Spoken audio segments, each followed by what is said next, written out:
right, so today I'm going to be talking about the Northern Region's digital kiosk program and giving you some ideas on how we can utilize that for better visitor use management, especially with COVID-19 in the last year and a half or so, and things have changed dramatically due to that. And so just going to some ideas and give you an example of what we've done on the Perce-Clearwater and in the Northern region to help optimize our visit connection as best we possibly can.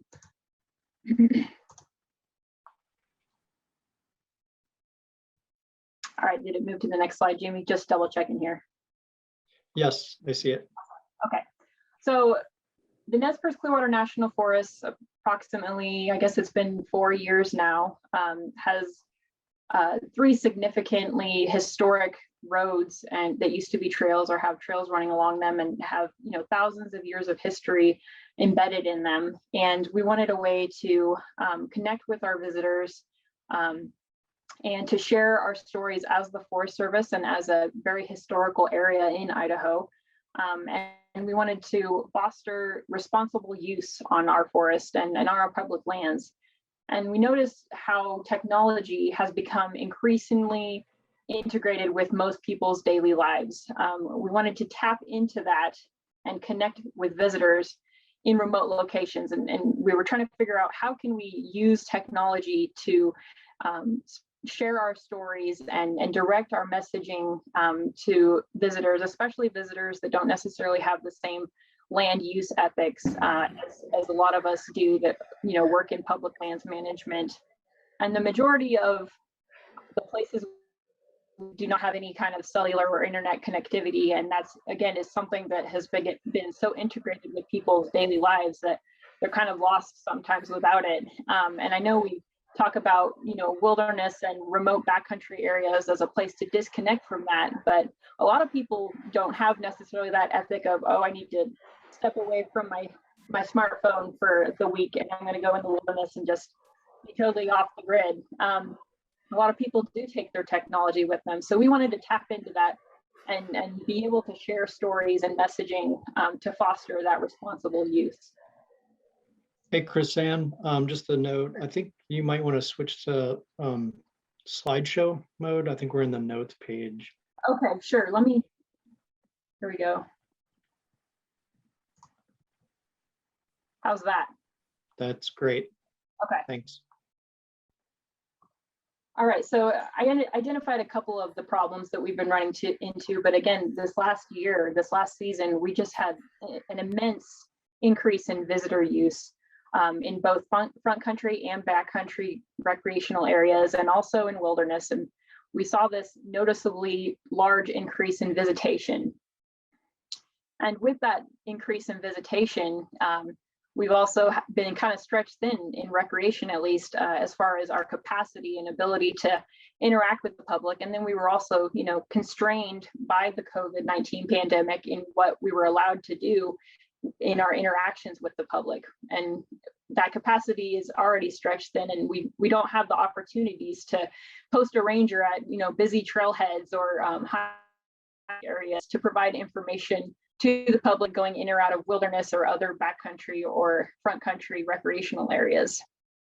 And we've also noticed that we have new or different visitor ethics. With this increase in visitation, we're seeing a change in the demographics of people wanting to recreate on our public lands and in our wilderness areas. And with that different land ethic being raised differently or just not having that instilled in them, living in Idaho with tens of thousands of acres of public land at my fingertips, that's going to have a different values, or I'm going to have different values having been brought up here versus someone from maybe Los Angeles or, even Seattle. And so again, with that increasing visitation and those different values, we're seeing new and emerging hotspots across our forest, and especially, in our still remote but more kind of accessible areas, but that is beginning to spread out into our wilderness areas and our more remote backcountry areas. So this can cause, ecological impacts and have impacts on our wilderness areas and our forest lands. So we want to look at solutions. How do we encourage that responsible use of the public from a distance, especially during the COVID-19 pandemic? How did we interact with them or connect with them and provide the information that all of these new visitors who hadn't ever recreated on national forests or on public lands before were needing that information? And you drive 20 minutes out of the town that I live close to, and you don't have any cell reception. So people are very dependent on their technology to give them the information they want. But then when they don't have cell service, our front offices were not open. We needed to provide that information to the public.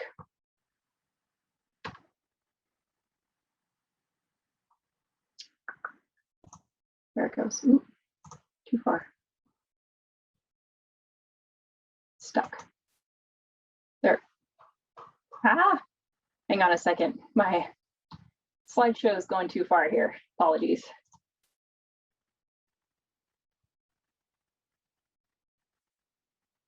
All right. So the solution that we came up with was something that we have actually been working on for the last approximately 4 years. And it's called, here on the Perce-Clearwater National Forest, we call it our Historic Routes Electronic Tour Site Project. But essentially, the Northern Region collaborated with the National Technology and Development Program of the Forest Service on a pilot project, and we developed what we call digital kiosks. Now, this is something that can provide targeted information, whether it's at a trailhead or a campground or some other busy recreational site. And it's a platform that provides Wi-Fi to the public, essentially, and a very specific website that is where they can download information. Now, this can be solar powered, or it can be on the grid. So, being in the remote backcountry is not something that gets in the way of being able to provide this platform. It can operate without internet or cellular signal. It's completely self-contained. And we can tailor the information that we provide on it to the specific location that the digital kiosk is located. So, for example, let's see, Lola Pass Visitor Center here on our forest. It's on the Idaho-Montana border, and a lot of the times the power will be out. And we cell phone internet connectivity up there rarely. So it's but it's a very high traffic area where lots of people like to recreate in the winter and in the summer. So we were looking to provide information to people on that platform that provides specific information that can be downloaded to your smartphone, and you can take that topo map with you when you go out for a hike, or you can watch this video about how Lewis and Clark traveled through this area. And this is all done on your or the visitor's personal smartphone. So essentially it's a self-contained router and USB drive, and the visitor connects their smartphone to that Wi-Fi, and they can go on the website, and then they download what they want, what information that they're looking for. So the Perce-Clearwater National Forest, I'm just going to give you a little bit of background on how we implemented these digital kiosks, and then I'm going to go into the nitty-gritty of what exactly a digital kiosk is. So like I mentioned earlier, the Northern Region and the National Technology and Development Program worked together to create this pilot program, and they had 2 sites up. One was at our Lola Pass Visitor Center, and then also one was over in Missoula at a trailhead. And we, on the Perce-Clearwater, really wanted to tap into that because so many of our locations on our forest have no connectivity, and people want information and they want to take their technology with them. And we have, like I mentioned, these really cool historic routes on our forest. So we wanted to tailor the information we're providing about the history of the forest and of those historic routes. So I was brought on as a resource assistant intern, and I planned all of that out. And in an interpretive plan, I planned out where we're going to have all of our digital kiosks located on part of our electronic tour. And we funded this initially with grants. One was the initial grant was with the Washington office of the Forest Service. And then we kind of transitioned as we got the digital kiosk project planned out more for our forest, partnering with others. And I was employed with a partner working on the project to keep it rolling forward. And that really helped with the capacity issue. We're always talking about how we are lacking capacity to do cool and fun new projects. It's just a matter of, oh, we just got to get through the season. But, you know, being employed by a partner and working with them and the Forest Service, I was able to increase that capacity and work specifically on the project to make it all happen and make the pilot program that the Northern Region and the National Technology and Development Program had worked to get started. And then in 2019, the forest put in for some resource advisory committee funds to fund a contract to fully implement the rest of the digital kiosk sites that we wanted to put out there for our historic routes project. And we were awarded those funds. And so we rolled all that into a contract, and we just finished up our initial year. And we just initiated our option year 1. So we've got funding through 2022 to maintain and install our digital kiosks across the forest.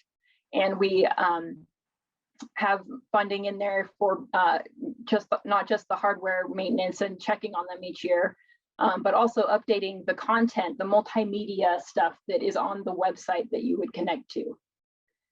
And as far as the program as a whole for the Northern Region, we recently transitioned the program from the National Technology and Development Program over to the Northern Region's Recreation Program area officially. So it's no longer in research, it's now an actual project.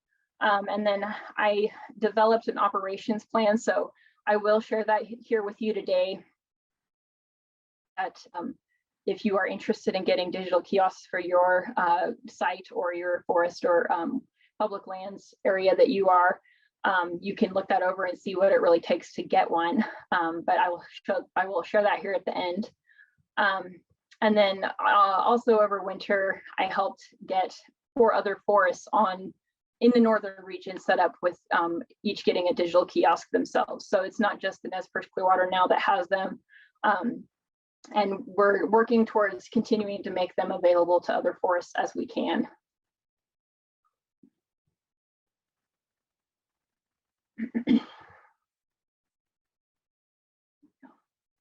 Okay, so let me just explain exactly what a digital kiosk is. I know it gets kind of confusing, but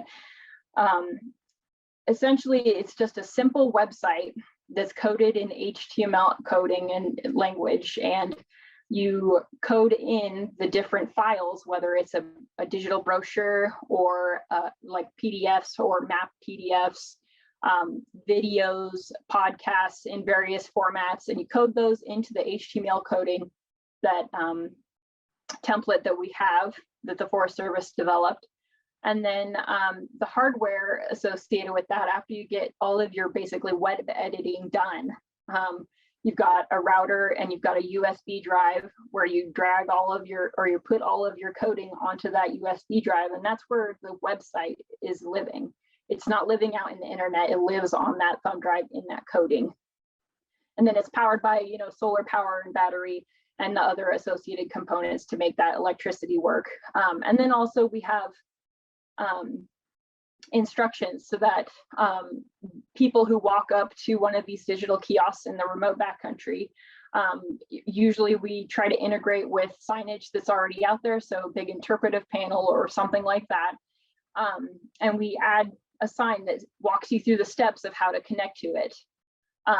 And again, this puts out a Wi-Fi signal. You'll connect your smartphone to that Wi-Fi, and then you'll type in the website address that is provided, and then up will pop this website that you can download different files from about the forest or the area or the recreation that you're interested in, or, you know, the wilderness area.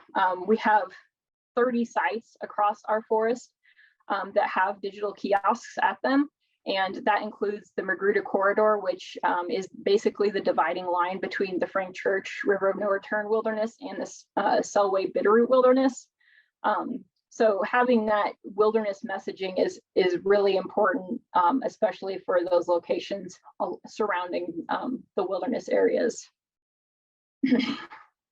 And again, this is self-contained. There's no internet associated with this. It's its own singular platform, and no cellular or internet connection is required for it to operate. So again, how does the public use this? So they'll walk up to a sign and they'll pull out their smartphone or their tablet or whatever other smart device they've got, and they'll type in they'll connect to the Wi-Fi, they'll type in the web address, and then up pops the website.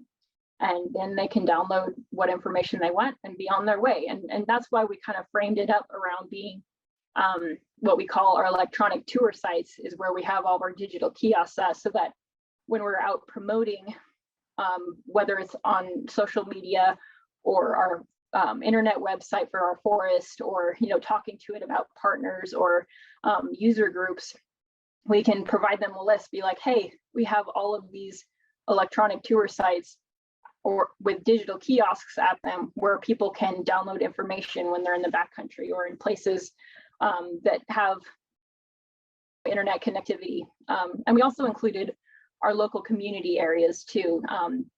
So I'm sure many of you are not familiar with North Central Idaho, but we tried to include our surrounding chambers of commerce and small museums and things like that, so that they get one of the digital kiosk at their site, and we can provide our partners information or history there too. So trying to leverage a lot of different aspects on the content that we put out, and be strategic in the locations that we put these digital kiosks out there. All right, so now I'm going to show you a video of how to connect to one of our digital kiosks. And again, like I said, here on the Perce-Clearwater National Forest, we decided to call the project, our Historic Routes Project, Electronic Tour Sites. So it's an electronic tour basically, and we have digital kiosks at each electronic tour site. So when the video is talking about electronic tour sites, they mean digital kiosks. It's synonymous. All right, so let me share a different screen here.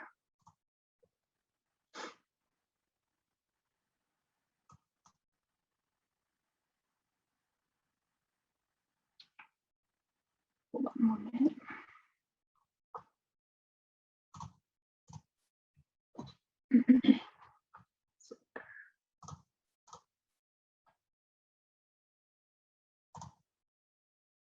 There it is. All right, so can you guys see something that says how to use electronic tour sites? Yes. Awesome, thank you. Electronic tour site is an exciting new way to connect with the rich history of the Forest Service and the lands they manage. To modernize our toured experience, the electronic tour site provides a sweet and simple platform to access brochures, historical texts, podcasts, and videos about the forest. Today, we'll give you a quick walkthrough of how to use our electronic tour site. First, open the Wi-Fi settings on your phone and log on to the FS network. While you're not technically on the internet, this network hosts our electronic tour site. This may take just a moment, so be patient.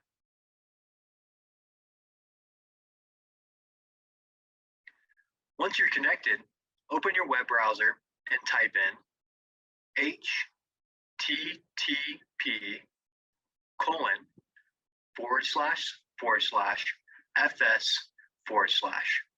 Press enter, and just like that, you're connected to the front page of the electronic tour site. From here, you can explore the variety of content available on the platform. Tap on the drop-down menu at the top of the page. Let's take a gander, beginning with historical routes and trails. For all of you Lewis and Clark enthusiasts, we'll open the Lewis and Clark National Historic Trail folder. And there, you'll find brochures, maps, and other useful information. How cool. Now, we'll head back to the drop-down menu, onwards and upwards to the map section. As a map nerd, this is one of my favorite sections. You can access and save a number of local topographic maps here. Allow some time for the maps to load in order to experience them in high resolution. Now, heading back to the drop-down menu, let's take a look at brochures, books, and podcasts. Some highlights from our library include a podcast on wild and scenic rivers, the book, The Nez Perce Story, and a series of readings on the history of the Forest Service. This content is awesome and will illuminate the history of the area and the many characters and adventures that have defined the landscape. Explore the library to your heart's content, and once you're done, don't forget to disconnect from the FS network. Thanks for spending some time with us today. We hope the electronic tour site can enhance your experience on the forest and allow you to learn a few things you might not have otherwise. All right, so that hopefully kind of clarified on how that would exactly work. If you were to walk up on one of these in the middle of nowhere, there's a sign or a poster that says, here, connect to this by following these steps. And while that video isn't a lot of help by putting it on one of the digital kiosks, you know, because if you can't get onto it, then you can't watch the video anyway. But as far as, you know, trying to share that with people prior to when they're going out into the backcountry or when they're going out to recreate, we can share that on our social media. We can share that on our forest website and other avenues and our partner websites and social media as well, so that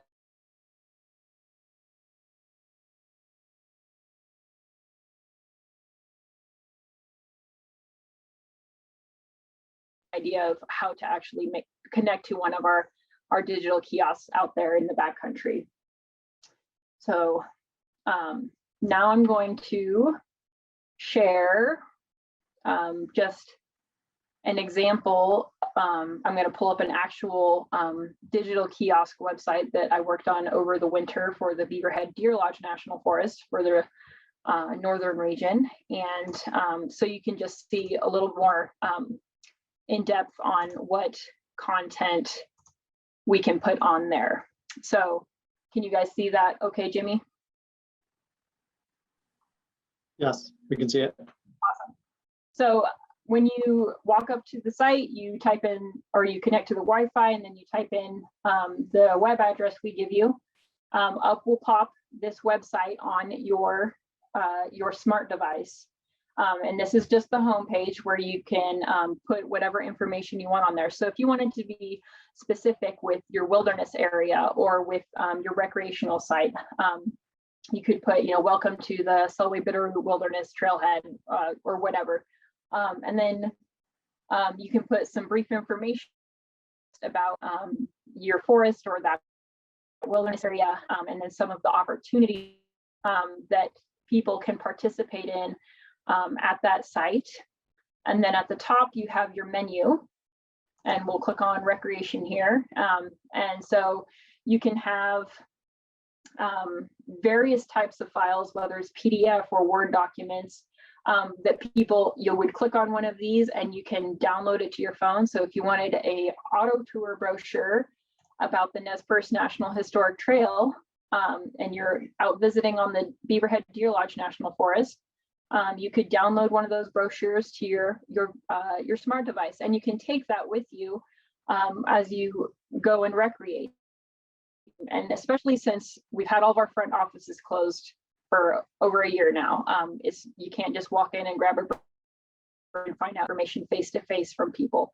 So being able to provide these brochures and different multimedia is really important to connect with our visitors from a distance and encourage that responsible use. The Nez Perce National Historic Trail auto tour brochures have a very strong leave no trace and tread lightly message in them. So trying to read, like I was talking about earlier, that same land use ethic, you know, teaching them the reasons why you would, maybe you don't want to pick that wildflower that you found, or whatever. Having that messaging in there is really important, and being able to in a time when we can't be face to face or close to the public is really important. And then also, people are always going crazy about maps and always wanting maps. So we provided the motor vehicle use maps. And that's also important to show folks, you can ride here, but you can't ride here because that's a wilderness area, so you better stay out. So being able to provide that information to the public for that visitor use management is a really key piece of why we use digital kiosks. And also over snow vehicle use maps, just as often you find people riding out in the wilderness on a snowmobile because they didn't realize, or they didn't have a map with them, or whatever the reasoning. And then we also can have, different kinds of maps, whether it's topo maps or ski trail maps and things like that. And again, people can download this to their smart device and take it with them. A lot of the time I have noticed that, people will take a brochure and they'll, look through it and then they'll discard it, they'll throw it away. But this hopefully will encourage folks to continually use the content that they download. And then finally, we have brochures. So we have different Forest Service history, again, trying to tell that story and reasoning behind why we do what we do is really important. And then talking about, cultural sites, do's and don'ts, like here on the BBRD, having that messaging for that responsible use on our public lands or in our wilderness areas is really important. And so you can put as much or as little content on these websites as you want. You can put videos, and while videos can have the tendency to take up a lot of space, there's ways we can compress those so that if someone did want to download a video that's, a minute or two long, it's not going to take up all the space on their smart device. And then finally, we have a tab for contact information. And that way, if people are, wondering where the closest information face-to-face that they can get would be, they can go through and look at the office locations, or just keep track of the phone numbers, or, be able to find more information if it is needed. And again, this is something that people often get confused about, is only the one website that we provide to you on the instructions will work. Nothing else will. You can't check your email. You can't call out or ask for help on it. It's not a communication device or anything like that. It's a one-way system, essentially, that it provides information to you on that one specific website. And you can't check your email or call for help if there's an emergency. And we try to make that clear on there too, so that people aren't trying to get some help they need to be able to find help in other ways, and trying to make that clear to them too, though, like providing information on here that tells you how to be more prepared when you're out in the wilderness. How do you have a plan if something happens? How are you going to be evacuated, or what are you going to do for medical needs or things like that? So instilling that responsible use and that preparedness and that leave no trace ethic that we can really tap into by using digital kiosks. All right, so I'm going to switch back to my PowerPoint here.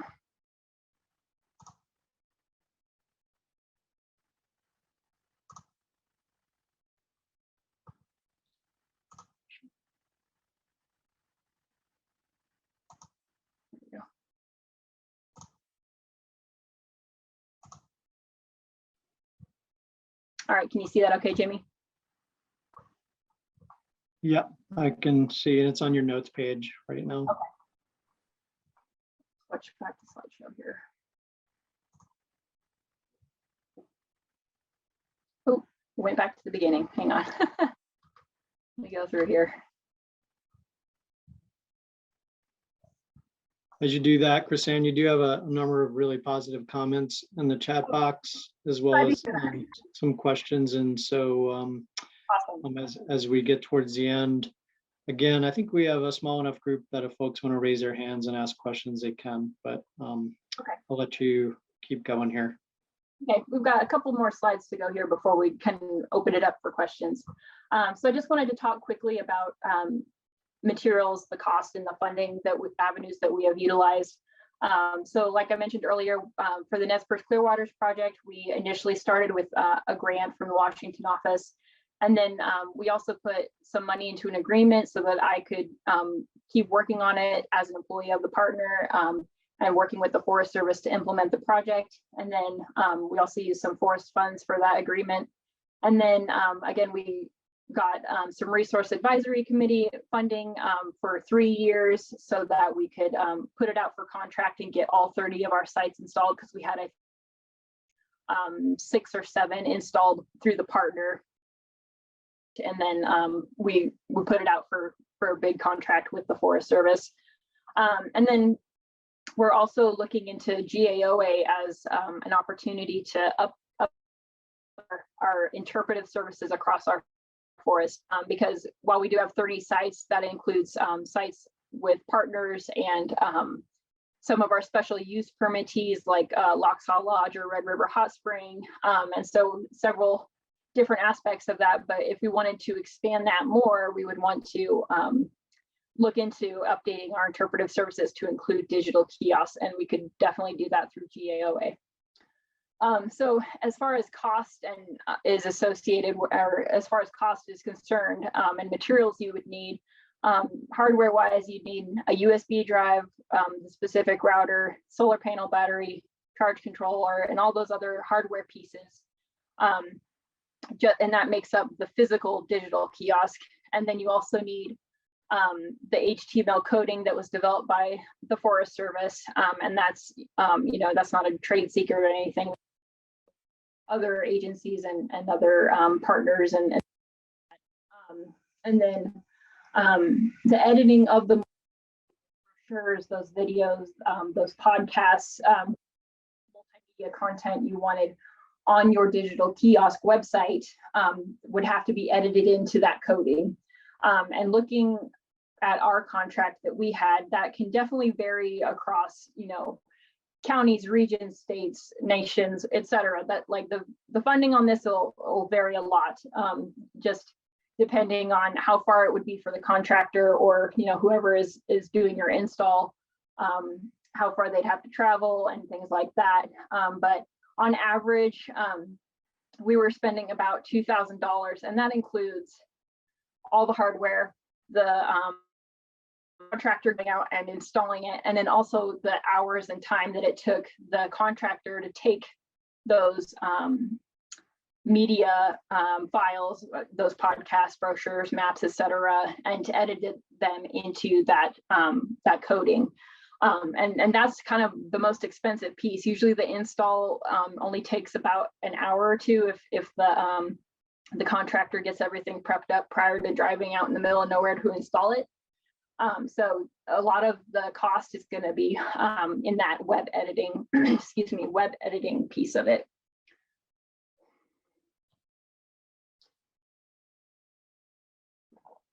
All right, so I kind of touched on this a little bit, but I wanted to touch on it a little bit more.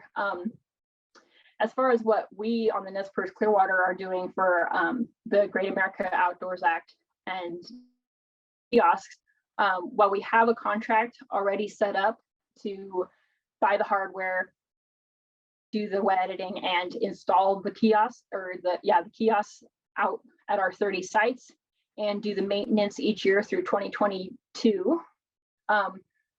We also ran into the problem of because we're integrating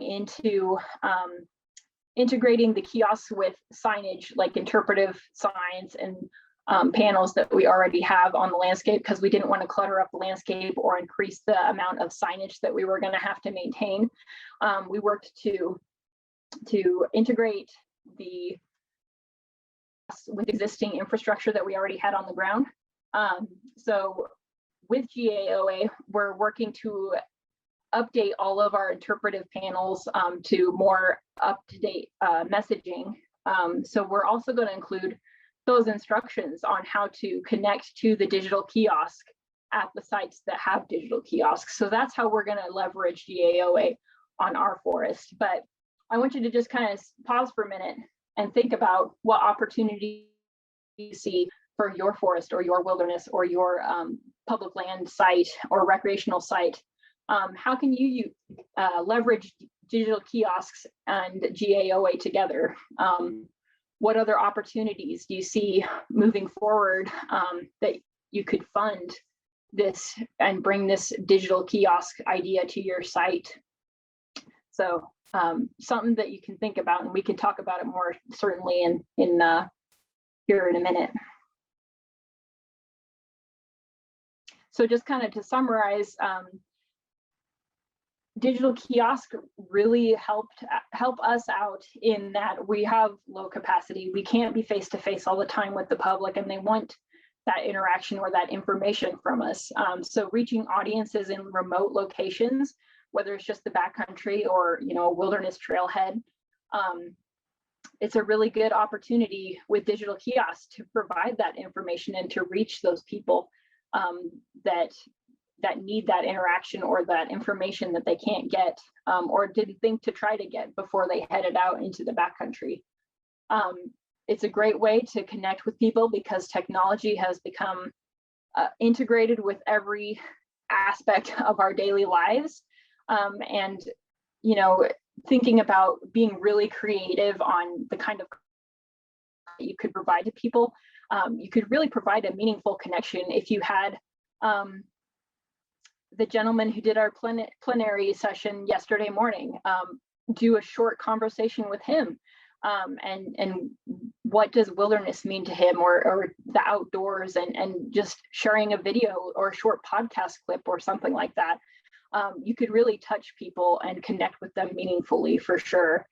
And then finally, you should be thinking about if this is something you want to pursue, to certainly try to leverage GAOA for sure.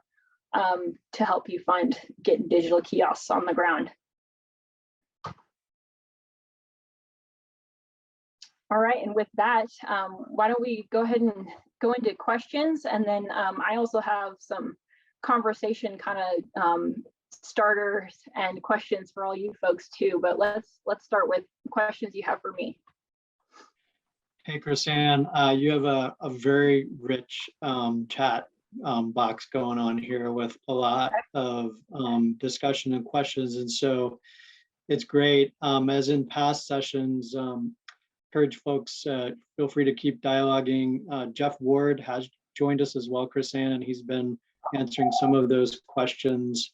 And again, I would say we have a small enough group here. Feel free to raise your hand and I can bounce back and forth between what we have in the chat box and people actually asking questions. We have about half an hour here. And so one of the earlier questions, and Jeff answered it, but I guess I'd like to get your take from a forest level employee is, what concerns do you all have with vandalism with these being placed out there? Sure, we always get that question, and as of yet, we have had none, and we anticipate that it will happen at some point. I mean, who can resist shooting a solar panel out in the middle of nowhere? It's going to be hard. But as far as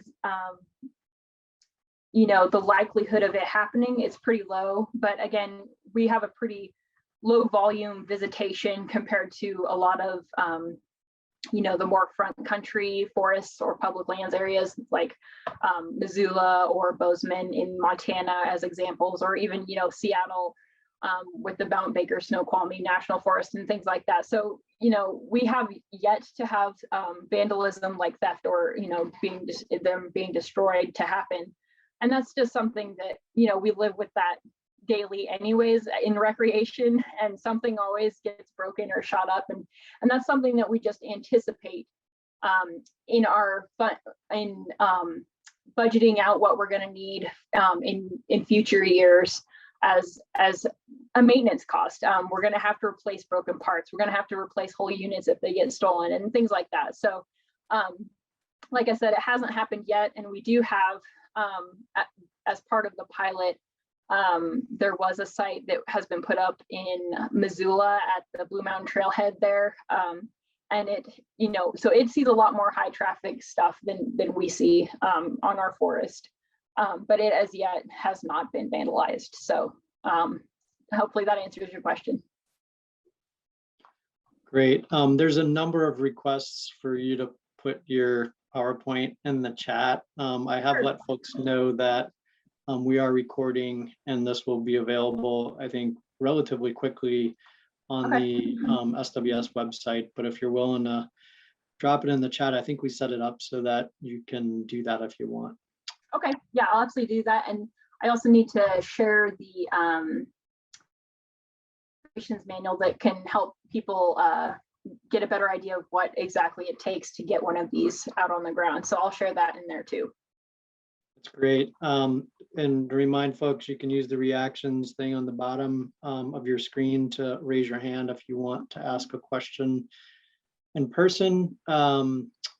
So there's some dialogue in here about, can you track the number of people who use it to get a sense for that? No, so we haven't set up a way that we can track like how many people open the website on their phone or anything like that. And because it's a one-way system, we don't have it coded in there so that we'll like be able to take the thumb drive out and put it in a forest computer and then like be able to capture that data. So most of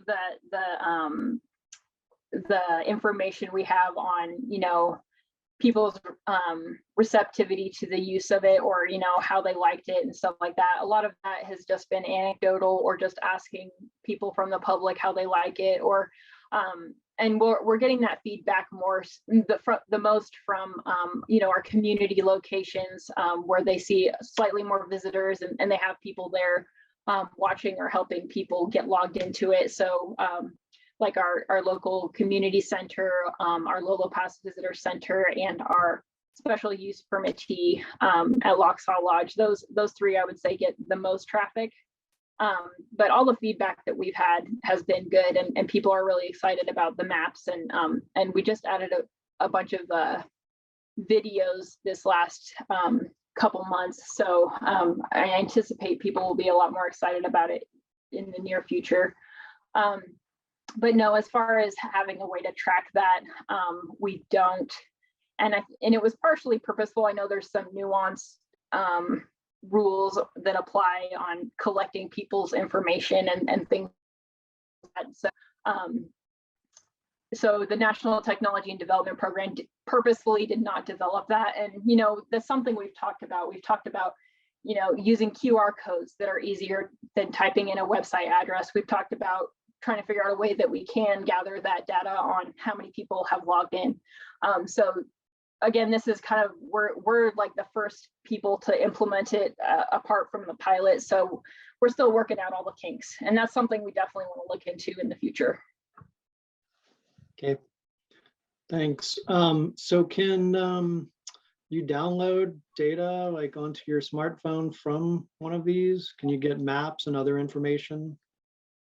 Yep, so you can specifically download a topo map. So the USGS has all the topo maps for the national forests on their website. So what I did is I went on their website when I was doing the actual code editing. I downloaded off the internet from their website, and then I edited those topo map PDFs that can be geo-referenced into our digital kiosk website.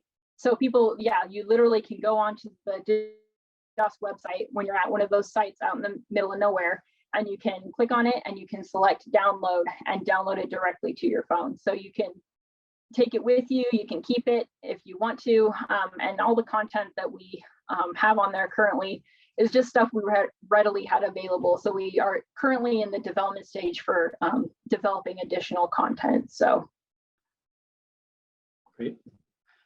Here's a question from Victoria Allen. She says, I love the idea of sharing wilderness with folks not in wilderness yet.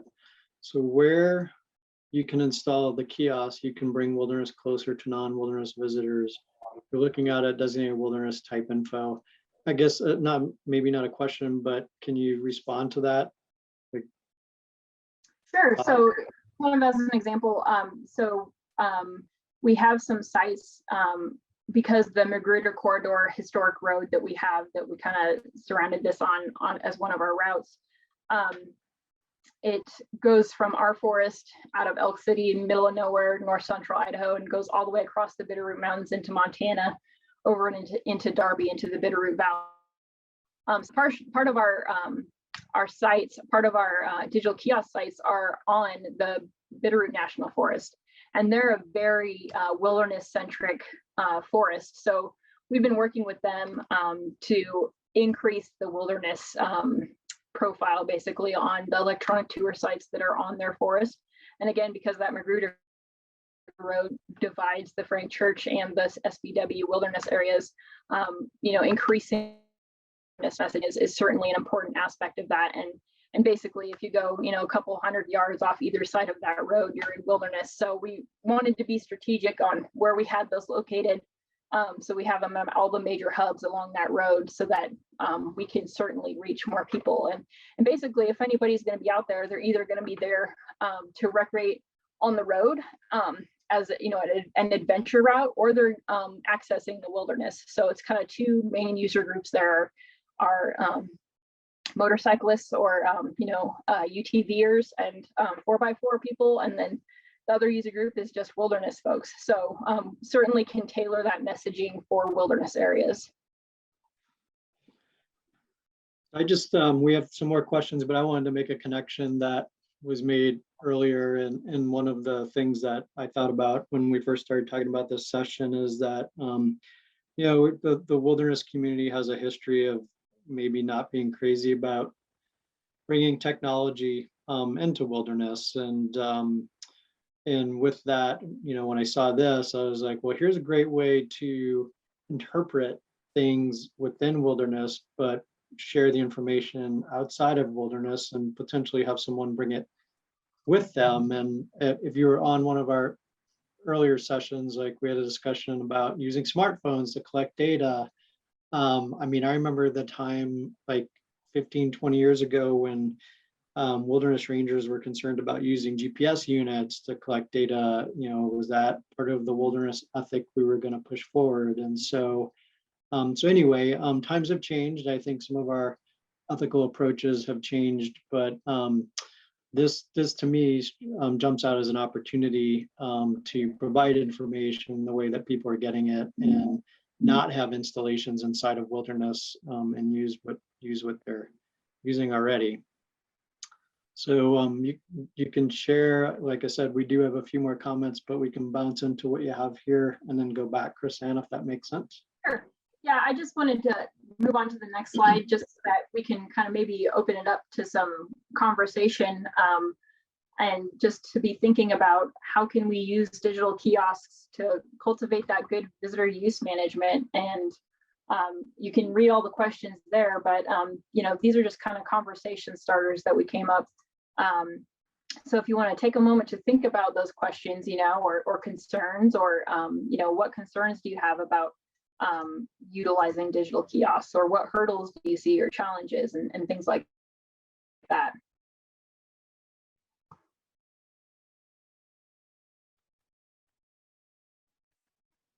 And I am working on loading the PowerPoint presentation into the notes for you folks, or into the chat, I should say. It's kind of a big presentation because I got a lot of pictures in there, but it'll be uploaded soon.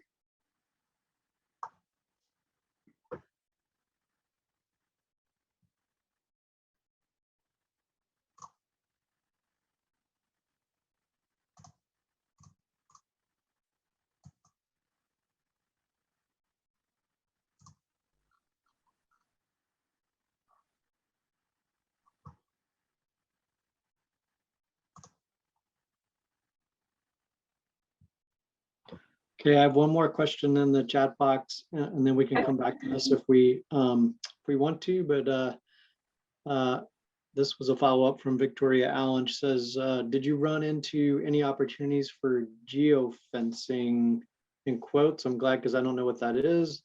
Pop-up messaging / links for folks who don't get out of their vehicle. Okay, since my biggest need is to implement this would be an area where cell signal is present. Yeah, so on our forest, we actually do have an app for our forest that does work offline. So in future, we're working have our digital kiosk locations geofenced with that app. So when people get close to one of them, it'll give them a buzz or a jingle, and it'll say, hey, if you stop here, you can check out a digital kiosk and download cool information about it. So that's one way that we can do that. And like I said, the majority of our sites do not have connectivity.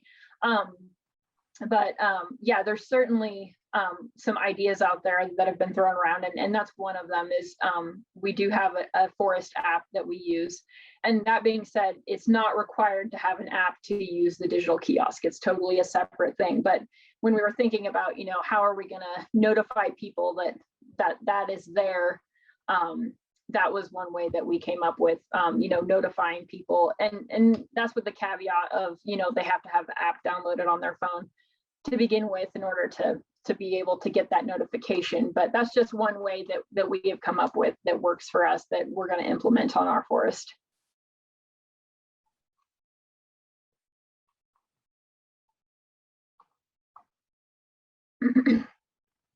Just looking at comments, and again, I welcome anyone to hop into the conversation here, but I get that we've been using the chat box all this time, so this is the go-to. But some great comments in here. The U.S. Forest Service Explorer app has that geofencing ability. Each forest has their opportunity to set their own app. Something new to me. Yep. Oh, I see a comment about trash and fire restrictions. Yeah, that's absolutely something that we can tap into. Telling people where they can take their garbage is a really big problem on our forest. So having, a list or locations or a map showing where they can take that trash once they get out of the wilderness is a really important piece.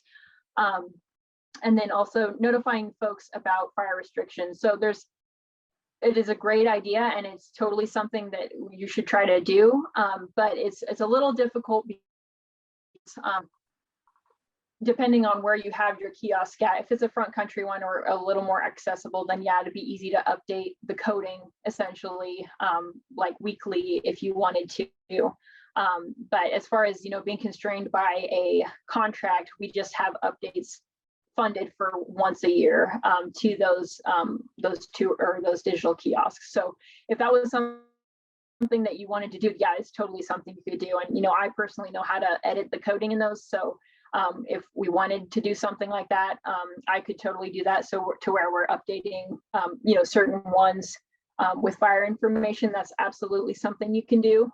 But it's just a matter of what format, I guess, you take as far as whether you contracted it out or if you have someone on forest like me that knows how to edit it and is given the capacity to do that for fire or whatever.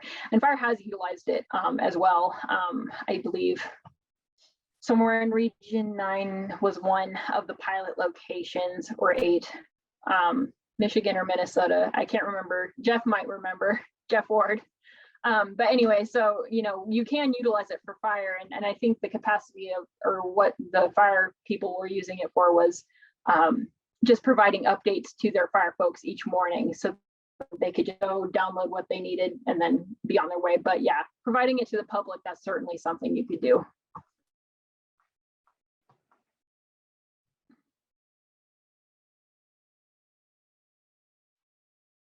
Jeff added that some of the Incident Command teams have been using these as well. Okay, we can start wrapping this up.